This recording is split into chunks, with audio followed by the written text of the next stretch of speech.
بسم الله الرحمن الرحيم. الحمد لله رب العالمين، والصلاة والسلام على أشرف الأنبياء والمرسلين نبينا محمد وعلى آله وصحبه أجمعين.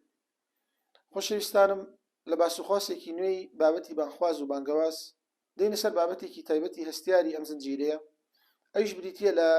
ناکۆکی و ڕاجیاوازی، الخلاف والاختلاف.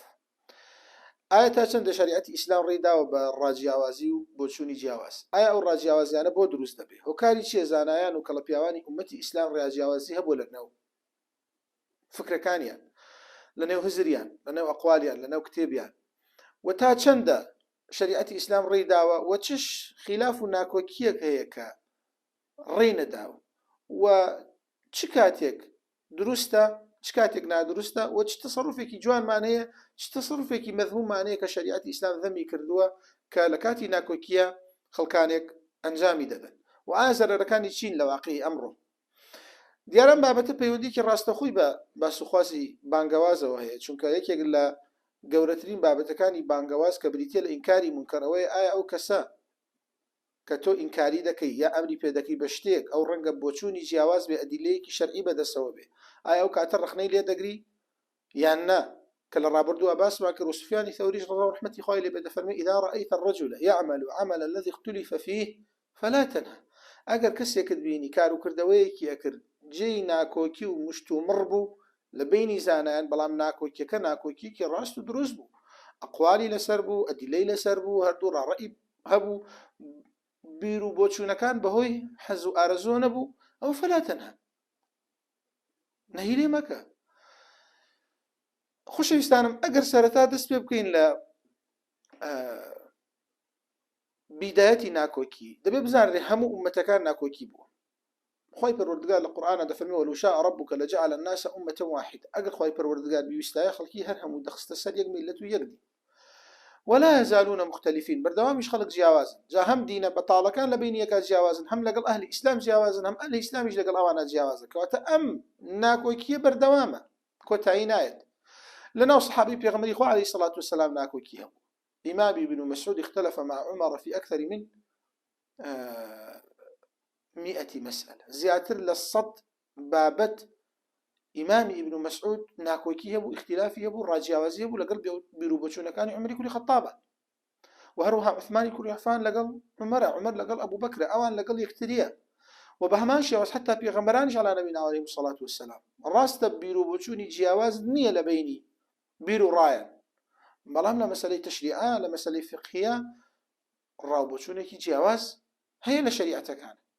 ئەمە تەنها لەناو ئەهلی ئیسلامان نییە، تا خەڵکێک پێمان نەڵێ ئەم ڕاو بیر و بۆچوونە جیاوازی لەناو ئیسلامە لە هیچ شوێنێکان نابینی. کەمترین ڕاوبۆچوونی جیاواز ناو دیانەتی ئیسلامە. لە باقی دیانەکانی ترە ئەسڵەن زۆرێک لەو مەذاهیبە هزریانە یا مەذاهیبە فەلسەفیانە کاتێک دروست دەبێت کە نەک هەندێکی وەرگریت و هەندێکی ڕەتکەیتەوە، لە 190 قبول بێت، لە 110 و قبول نەبێت. جیاوازی ئیبن عومەر و جیاوازی عمر و ابن مسعود لە 100 مەسئلە بووە، بەڵام لە هەزاران مەلاین مەسائلە هاو فکر بوون. بەڵام هەندێک فەلسەفە هەیە لە عالەمی ئەوروپا، هەندێک هزر هەیە لە عالەمەکانی ترا، ئەسڵەن کاتێک دروست دەبێت ئەو دەبێت بڕوخێنی نەسفیکەی لە ئەوەلی تا ئاخیری. وەکو تۆماس کاریل دەڵێ الاختلاف الرأي العام أكبر كذبة في التاريخ، ئەوەی کە دەوتری ئەمە بۆ بیر و بۆچوونی گشتیە یان زۆربەی بەو شێوازە بیر دەکاتەوە، ئەو گەورەترین درۆیە لە مێژوودا.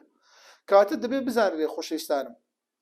لە پێش هەموو شتێکەوە بزانرێ ناکۆکی لە هەموو شوێنێکە هەیە و بە هیچ شێوازێکیش، وەلیذالک خەلقهم، بە هیچ شێوازێکیش کۆتایی نایەت. ئەخەیە إن الرأي ليس بمفرد أشير علي اليوم ما تريان. ڕاوبیر و بۆچوون یەک شت نییە، جیاواز دەبێت، هەم لەناو شریعەتی ئیسلامە وایە، هەم لەناو باقی شریعەت و مەذاهیب و فەلسەفی و قوتابخانە هزریەکانی تر یا ئەدیانەکانی تریش وایە. ئەوەی مەبەستمە لێرەدا باسی کەم ئایا لە کاری بانخوازیە، لە کاری شریعەتی ئیسلامە، لەناو دیانەتی ئیسلامە بیر و بۆچوونەکان چۆنن و کاتێ ڕای جیاواز هەیە چۆن تەسەڕوف کرێ لە بابەتەکانە. خۆشەویستانم، ئێمە دوو جۆر حکممان هەیە لە بابەتی بیر و بۆچوونی جیاواز. بەشێکی مەمدوحە، ستایشکراوە، جێی دەستخۆشیە، بەشێکی سەرزەنشکراوە، منبوذە، مەقبوحە، جێی ڕخنە و عقاب و سزای ئیلاهیە. جا ئەم دوو بەشە دابەشە بێ بەسەر هەردوو بەشە ناکۆکیەکان، ینی هەم خلافی چاکمانێ و خلافی خراپمانێ هەم ئەو خەڵکانەی کە خلافەکە دەنێنەوە ناکۆکیەکە دەنێنەوە لە بەرەکانان ئەفرادەکان ئەشخاصە مسلمانەکان جاوانی کە دروستەکەن یان لە بەرەیەکان ئەوانیش بە هەمان شێواز دەبنە دوو بەشەوە بەشێکیان چاکن ستایشکراون لە مقابلا بەشێکیان مەذمومن و مەقبوحن وخۆی پەروەردگار هەڕەشەی لێ کردوون کە نابێ بەو شێوازە تەسەڕوف بکەن ئەوەی کە خراپە لە ئەفرادەکانە نەک لە خلافەکە لە ئەفرادەکانە ئەو جۆرە خلافی کە خراپە ئەوەیە تعسوب و دەمارگیری لەگەڵا بێ ئەوەیە خلافەکە بتبا بۆ تەحەزوب و تعسوب و دەمارگیری بتبا بۆ ڕەکپەرستی بتبا بۆ خۆجیاکردنەوە و خۆخستنە شیوێک و بەرامبەریشت خستنە ڕەوت و جیاوازی کەیت و لە خۆتی کەیت عماری کوڕی یاسر لەگەڵ عایشەیە لە دوو بەرە بوون لە دوو جەبهە بوون لە غەزوەی جەمەلە لە حەربی جەمەلە کابرایەک لە بەرەی عەمار باسی عایشە کە کرا فەنالە مینها قسەی پێوت عەمار فەرمووی ئوسکوت مەقبوحە مەذمومە ئەتؤذی حەبیبەتە ڕەسوولی الله صلی الله عليه وسلم بێدەنگ بە بەسەرزنشکراوی و بە مەقبوحی و بێزراوی ئەتؤذی حەبیبەتە ڕەسوولی الله صلی الله عليه وسلم قسە بە خۆشەویستی پێغەمبەری خوا عليه الصلاة والسلام ڕێی نەدا لە کاتێکا چی لە کاتێکە عایشە لە بەرەیەکی تر بوو ئەم کەسە کە قسەی دەوت لە بەرەی عەمار بوو بەڵام ناکۆکیەکە نەیخست بوو ئەوەی کە لە یەک بترازێت نەیخست بوو ئەوەی کە ئەسڵی برایەتی و ئیمانیەتەکە لە یەک جیاواز بێت ئەو تعسب و دەمارگیریە کە لە کاتی ناکۆکییا دروست دەبێت لە شەریعەتی ئیسلامە ڕەوا نییە هەندێک خلافی ڕێی پێدراوە ئێستا باسی دەکەین ئەوەژی کە ڕێی پێ نەدراوە نابێت لەسەر و ئەو خلافەوە بچیتە ئەو دیوتر چونکە تعسب پێغەمبەری خوا عليه الصلاة والسلام فەرموویەتی ليس منا من قاتل على عصبية هەچ کەس لەگەڵ ئێمە بێت قیتالیش بکات جیهادیش بکات بەس لەسەر عەسەبیە دەمارگیری بێ باش لەکەشی حەق بێ بەس بۆ دەمارگیری بکات لە ئێمە نییە فكيف بۆی کەسێک بۆ بەرەیەکی بکات کە لەسەر بەتاڵیش بێت بۆیە عولەمایان دەفەرمون قاتل الله التعصب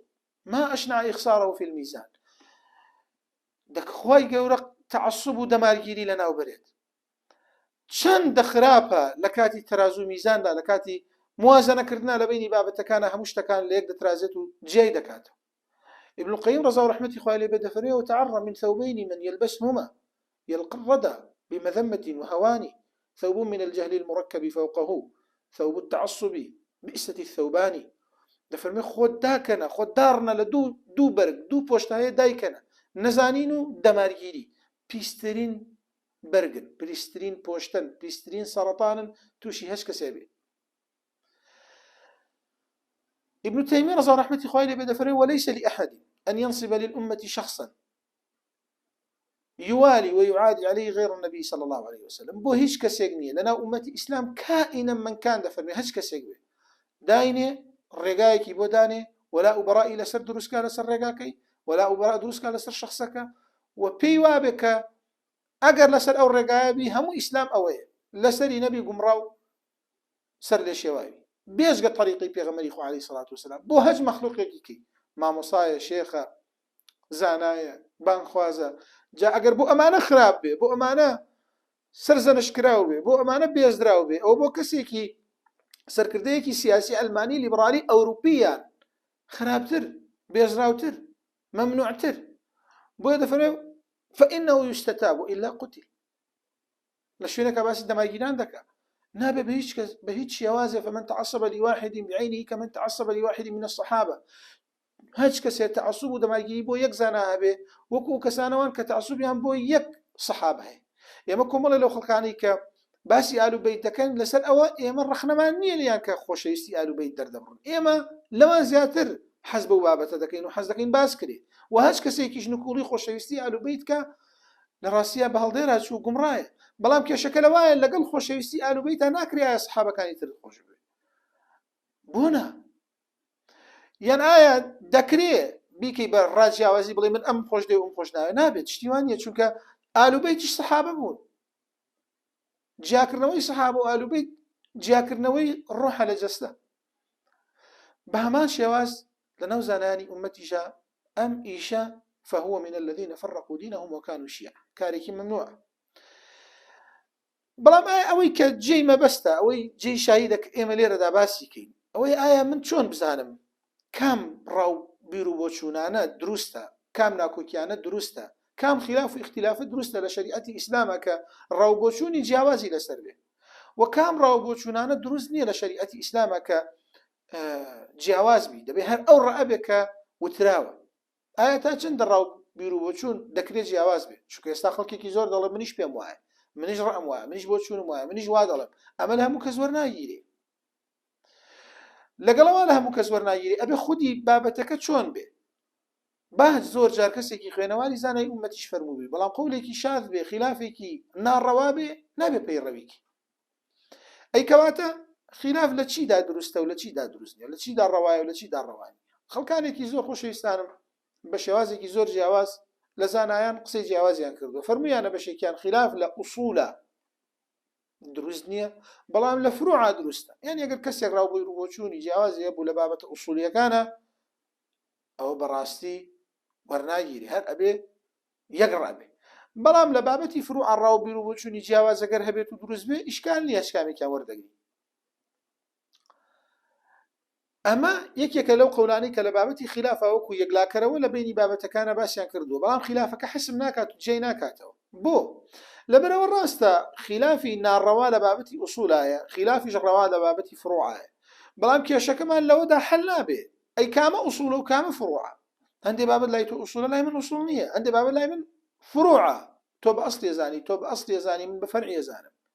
ئێمە زۆرە لەو بابەتانی کە دەگوزەرێ زۆر جار بە فەرعی دەزانی زۆرە لەو بابەتانی کە ناگوزەرێ و باس ناکرێ و خەڵکی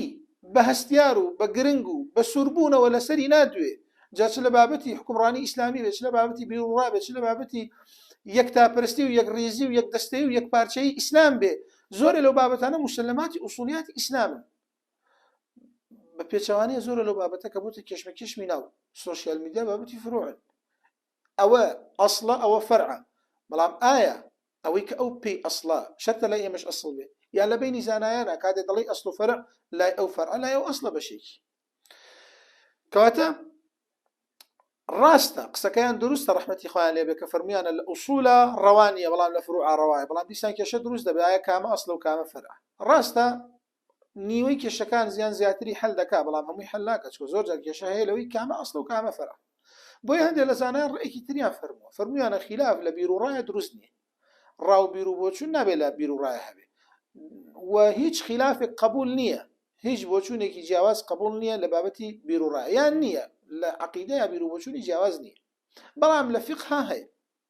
کە ئەمە قسەی زۆربەی زۆری بەتایبەت معاصرین لە سەر ئەم بابەتە ئەم بیر و بۆچوونیان فەرمووە ئەم بیر و بۆچوونش ڕادەیەکی زۆر ڕاستی تێدایە بەڵام دیسان کێشەکە حەل ناکە بۆ لەبەرەوە هەمیشە وانیە ڕاستە زۆر جار خلاف و ناکۆکیانەی کە دروست بۆ لە بینی زانانە لە بابەتی فقهیە لە بابەتی بیرروڕایە ڕاو بیر و بۆچوونی جیاواز نییە بەڵام ئایا هەمیشە وایە هەمیشە لە بابەتی فقهیە دەکرێت خلافە بێ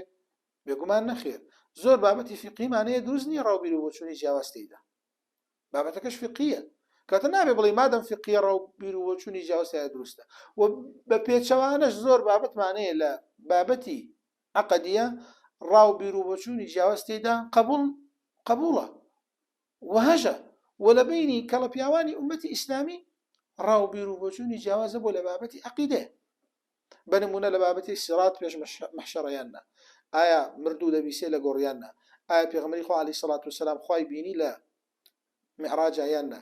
ئایا ئەو بەهەشتەی ئادەم عەلەیهی سەلام لێی بوو ئەو بەهەشتەیە کە ئێمە بۆی دەگەڕێنەوە یاننا کۆمەڵێکی تری زۆر لە بابەتەکان لە مەسەلەی ئەسما و صیفاتیشە ڕاستە کێشە نییە لەوەی کە هەمویان دەفەرمون خوای پەروەردگار ئیسمی هەیە و صیفەتی هەیە بەڵام کێشە لەوایە ئایا ئەوەیان ئەو صیفەتیانی خوایاننا ئایا یەومە یوکشەف عن ساق ساقێکی مەبەستە ئایا دەیان صفت اسمی خواه یاننا ئایا ستیر بڵێ یا سەتار ئایا چی بڵێ ئەمانە هەمووی ڕاوبیر و بۆچوونی جیاوازە لە بینی زانایانە لە بابەتی عەقەدی کاتە بوترێ خلاف لە بینی عەقەدیان نەبووە و نییە قەولێکی دروست نییە ئەمە قسەی من نییە بەتەنها تاوانی غەیورن نەڵێن چۆن ئەم بابەتە باز دەکرێت بەم شێوازە نا ئەمە قسەی ئیبن تەیمیە و غەیریش لە محەققینی پێش ئەو لە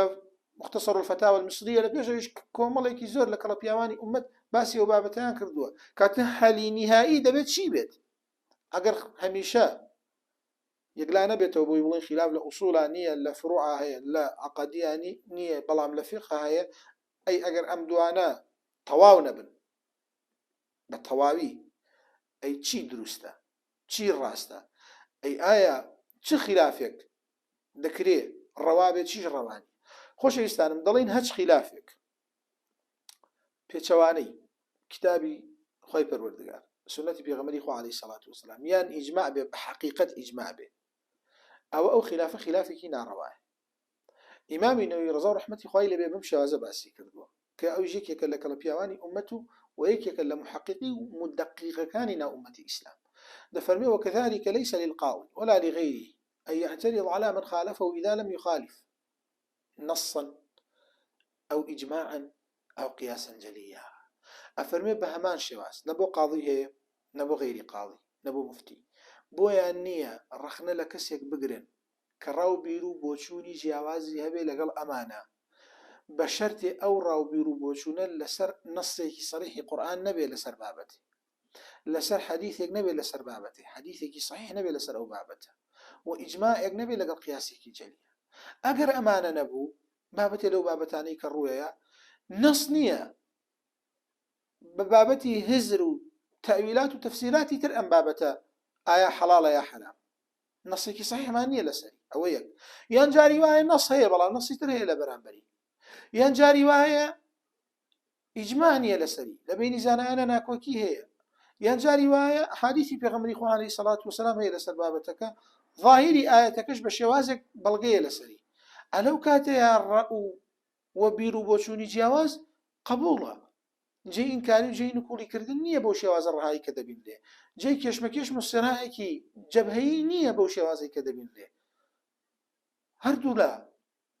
لسر حق دبن إن شاء الله هردو لا رأو بيرو بوشونا كان ين مقبولة خلاف كان ين خلافك سائغ رواية إمام ابن تيمية يكشي تريش زيادك دفرمي وكل من خالف الكتاب المستبين أو السنة المستفيضة أو ما أجمع عليه سلف الأمة خلافا لا يعذر فيه فهذا يعامل بما يعامل به أهل البدع أفرمي هشكسك مخالفي قرآن بكات سنة بيغمري خو عليه الصلاة والسلام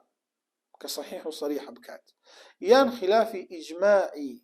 أمتي إسلامي بكات لبيشين بلان بشرتك عذري نبيت بو هذا فرمت شو كهندك هي لناو زانياني أمتي إسلاما خلافي نصي صحيحي صريح يعني كردوها بس عذري هبو بينا قشتوها كما كباسي دكين زور جار هو كاري درزبوني خلاف هو هيك نصكي بينا قشتوها كاتنا كريت وكاتي قولي زانايكي أمتي إسلامي دبيني بأدبي بكري برانبري يعني الأدبي خلافه بسيط خلاف الأدب لبرخاتي ويك نصك صحيح بو أو شوازك تقصي كردوها عذري هبو ولا بابتك يعني كسيك لا واقعي خود لا شرخي خود أكري أو شوازي تو بيجشتي وبينا قشت به أكري أو نصيتو دوزيبته توني دوزيبته باهبه نابت بيكي تصراع بيش أو بابتك لا باسكي أما أقر عذري نبو نصك هبو حديثك صحيح بيغمري خواه صلى الله عليه وسلم إجماعي سلف هبو كامرا ببيرو بوشوني خوي هاد بتي أو لقرآناني قرباني لقرآناني حجبه وشوازاني روجو نية أما إجماعي سلف أما إجماعي آيات أما إجماعي حديثي بيغمري خواه عليه الصلاة والسلام يا زوري كتر لو جیاوازوناکو کیانی کە ئێستا دروست دەبێت هەمووی دەکرێت بکرێت بەوەی کە دروستبوونی بەوەی حەز و ئارەزوو هەوەسەوەی زۆری خلاف لەناو ئومەتی ئیسلامیە لە واقعی ئێستاە خۆشەویستانم لەبەر خاتری ئەوە نییە کە دەقەکان جیاواز لەبەر خاتری ئەوەیە کە نفوسەکان جیاواز فقهی خلاف نییە لە نێوانمانە بیرچوونەوەی قەڵی گەورە و کولی وای لێ کردوین کە سەرگەردانین بە دوای قەڵی جزئی فەرعی فقهیدا ئایا مەرجە بۆ پاراستنی سنووری ئیسلامی بۆ دیفاعکردن لە شەرەف و کەرامەتی ئومەی ئیسلام بۆ پاراستنی مسلماتی دینی ئیسلام من هاوکۆک بم لەگەڵ توا لە هەموو بابەتەکانە ئایا ئەو جێشانەی کە عالەمی ئیسلامی وڵاتانی تریان پێفتح کرد ئەو جێشەی کە قودسی گەڕاندەوە ئایا هەمووی یەک بیر و ڕەو یەک بۆچوونی هەبوو بەشێکی باشی فاتمیەکان بوو ناکرێ من زۆرێک لەو مسلمانانەی کە بیر و بۆچوونی جیاوازە لە من با لەسەر حەقیش نەبێ یا با من لەسەر حەق نەبم ناکرێتەوە وێڵم کەی وەکو کەسێکی بێباوەڕ تەعاملم لەگەڵا بکەی ڕەحمت بۆم نەجوڵێ لە کاتێکە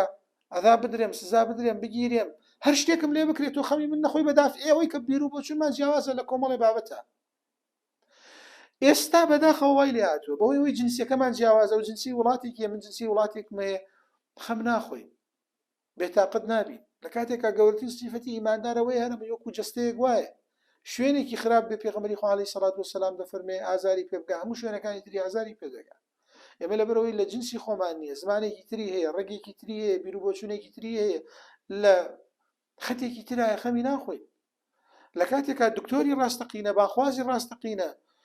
کەسی دڵسۆزی موسڵمانی ڕاستەقینەوەی خەمی هەمووی بخوات ئەو سنوورەی کە شەریعەتی ئیسلام بۆی هاتووە کە داینێت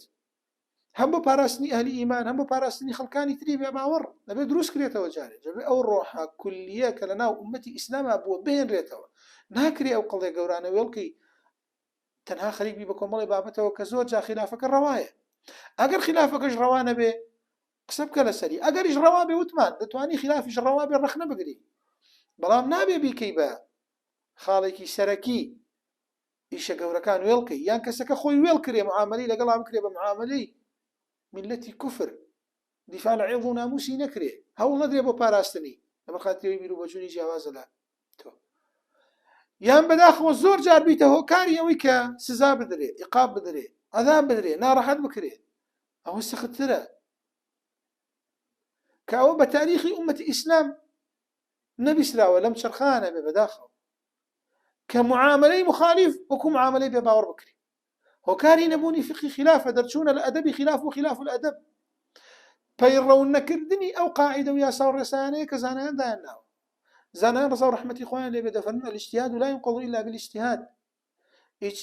الاجتهاد لا ينقض بالاجتهاد اجتهاد باجتهاد هەڵناوەشێتەوە ودەفەرمون ألا يسعنا أن نختلف ونكون إخوانا إمام الشافعي بيش فرمو باشا ناكرم تو برابين وجياوازش بين بۆ ئەبێ کە جیاواز بین دوژمن بین دەیبا جیاوازیش بین و براش بین خۆ هەمووی باشتر لە هەمووی چاکترەوەی هاوڕابین و براش بین بەس ئایا ئەکرێ برایەتیەکە بترازێ لەبەر خاتری جیاوازیەکە ابن تيمية دەفەرمێ لازم القول ليس بلازم دەفەرمون ڕەحمەتی خۆیان لێبێ قسەیەکە کرا شتێکی لێوە لازمات ناکرێ بیکەی بە لازم بەسەریەوە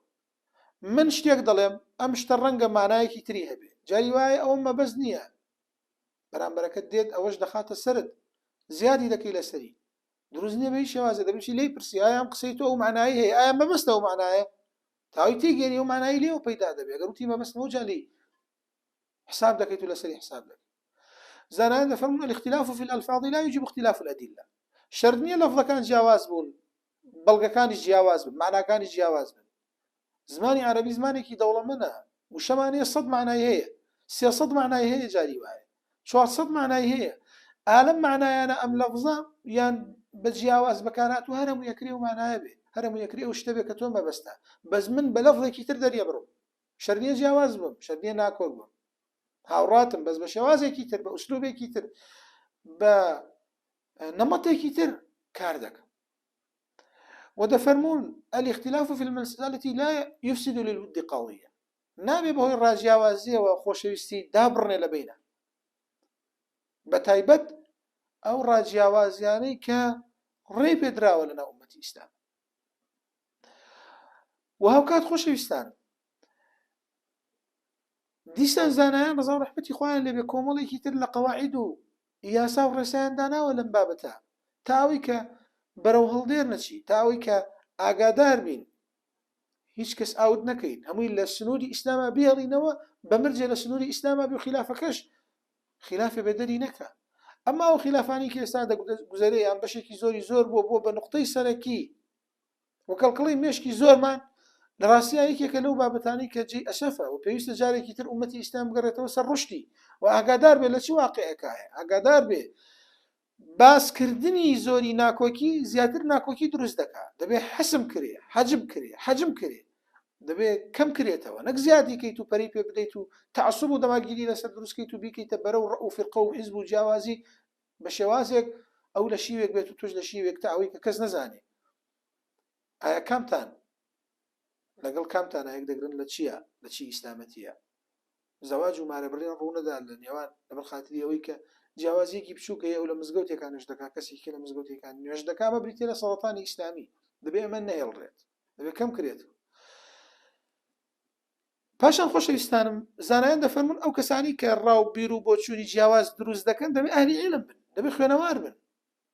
هەموو ئەو خلافانی کە دروست دەبێت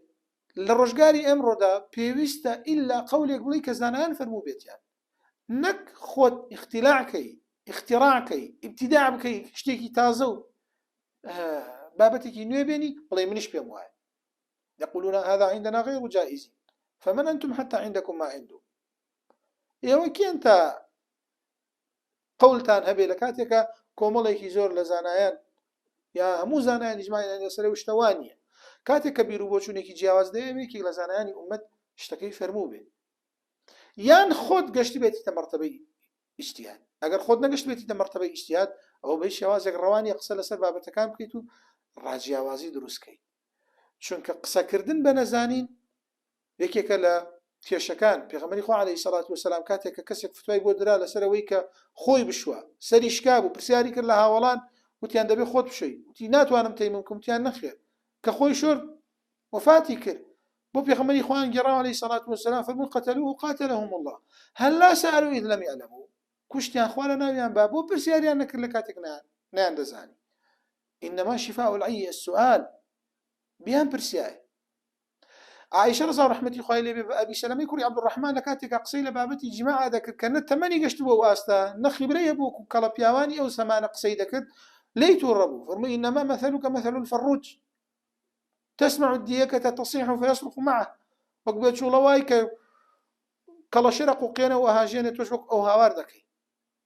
کەتکۆکی تۆ ئاگادار بە نەگەشتتە ئەو مەرتەبە قسە نەکەی.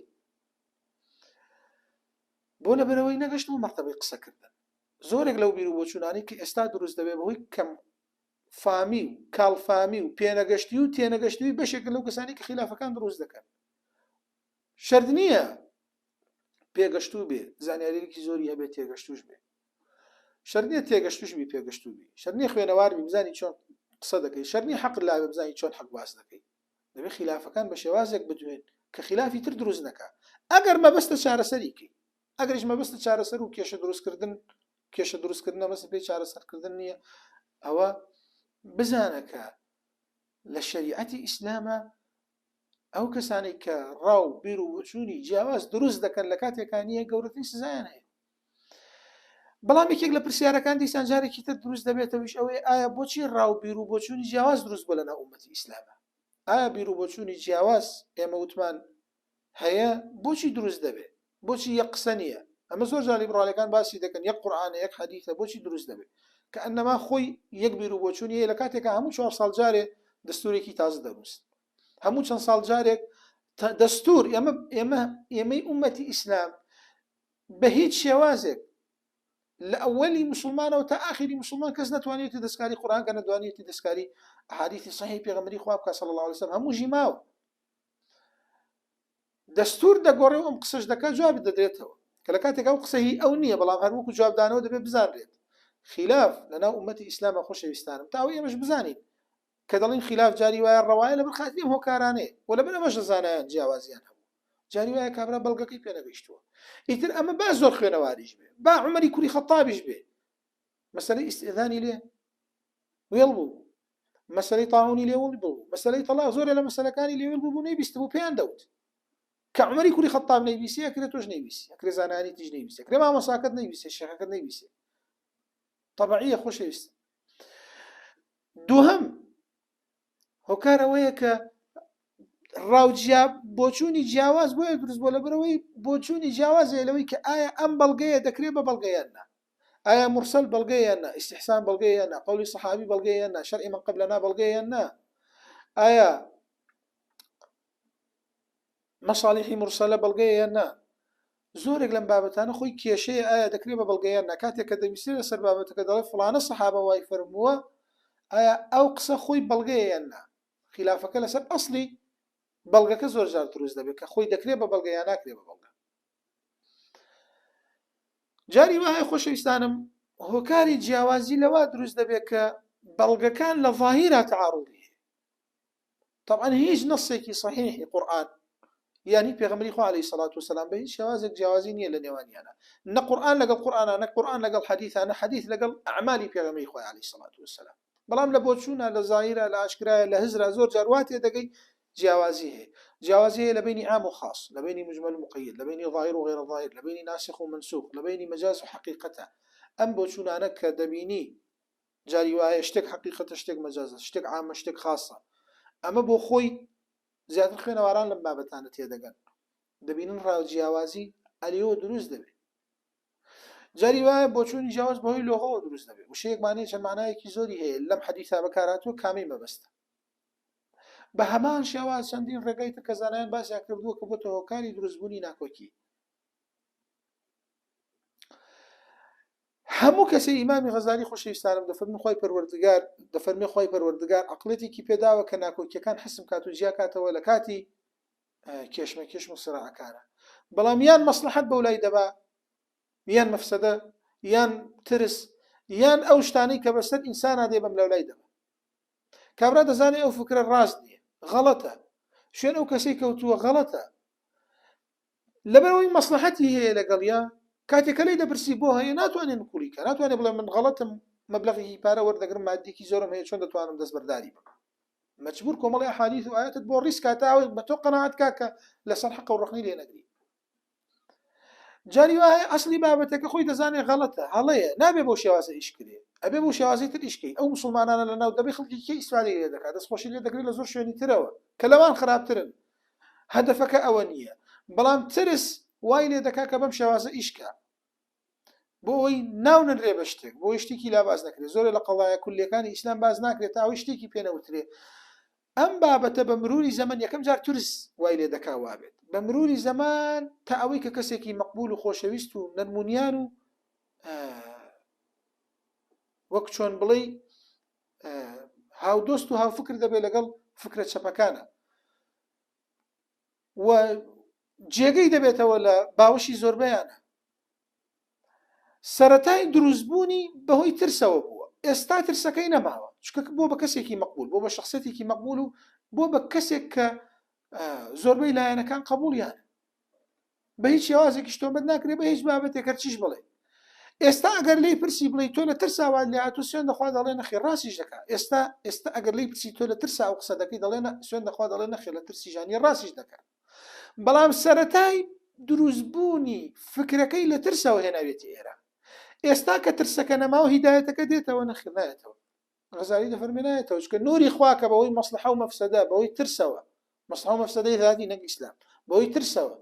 بەهۆی مەسلحەتی ذاتیەوە بڕوانایەتەوە سەرەتا دروست بۆ بەم شێوازە بەدوایە چوی هێناوتە زانیوتە تا قسەی لەسەرکەی زیاتر مەقبولە بی زیاتر ڕەواج دەیە زیاتر هاودۆست دەبی زیاتر بێکێشە دەبی گەشتوتە ئەم واقع ئێستا ئەگەر سوێنە ددەن سوێن دەخۆی دەڵی لە ترسانی ئەم قسانە دەکەم و ڕاستیش دەکەی بەڵام ئەسڵی دروستبوونی فکرەکەت لە چیایە بەهۆی ترسەوە بوو ئێستا کە ترسەکە نەماوە هیدایەتەکەت بۆ دەگەڕێتەوە نەخێر و پێش دوایە لەسەر حەقی و پێش دوایە ڕاست دەکەی کاتێکا بە هەڵدەی ڕاچووی کاتێکا غەڵەتی بۆیە پێویستە خۆشەویستانم ئێمە مەسلحە و مەفسەدە ترس و خۆف تەوازنمان پێ تێک نەیە لەبەر خاتریەوەی جەماعەتێ زۆرکەین جەماعەتێ لەناوبرین لەبەر خاتریەوەی جەماعەتێ لەناوبرین زوڵمیان لێ بکەین خراپەی تر بخەینە سەریان لەبەر خاتریەوەی بۆ منی بجێ وکەیت و جێ وکەی خلافەکەم بۆ باز نەکەی لەسەر ئەوەیە شتێکی ترم بۆ باسکەی لە پشتەوە لەبەر خاتریەوەی خۆت گەورەکەی کۆمەڵێ قەڵەی حساس بجوڵێنی لە کاتێکە ئەزانی ومەی ئیسلامی پێویستی بۆ بابەتانە نییە تایتڵێکی گەورە لەسەر بابەتێک دەوروژێنی لە کاتێکا لە واقعی ئێستاە هیچ کەس نەبوو بابەتە مەجور دەبێ نەتاوانبارە بێ قەڵەیەکی بەسیطە گەورەی دەکەیت و دەوروژێنی تاوی پێ بڵێن خالف تعرف تاوانبار دەبی لای خوای پەروەردگار منبول دەبی دەبێ ئاگادار بی ئەم بابەتانە قەڵی ئاسایی نین پارچە پارچەکردنی ئومەتی ئیسلام بەم شێوازەی کە لێ هاتووە گەورەترین و سەرەکیترین سەبەبی دەگەڕێتەوە بۆم ڕێچکانە إمام ابن تيمية دفرميه وبلاد الشرق من أسباب تسليط الله تترى عليها كثرة التفرق بلاد الشرق كتتركان ظالب بسريا وكاري سركيان بريتيبو لويك شي بريتيبو لويك فرقي زور هبو لنوانيا راو بيروبوشوني جوازي زور هبو لنوانيا يكي الشيعة بو يكي رافضي بو يكي معتزلة بو يكي متكلمين بو يكي متفلسفي بو يكي ألي سنة بو كسكوي لكسنا وقرتو هر هميان علابون بيكا ئێوێ گومان زۆر بە ئاسانی میلەتی کوفر زەفەر دەبا وەک ئەمڕۆ بردوێتی و بەردەوامیش دەبێت هەتا ئەو یەک ڕیزی و یەک پەرچەمی و یەک بەیداغی و یەک مەبدەئیە جارێکی تر دروست نەبێتەوە. وصلى الله وسلم على محمد وعلى آله وصحبه أجمعين.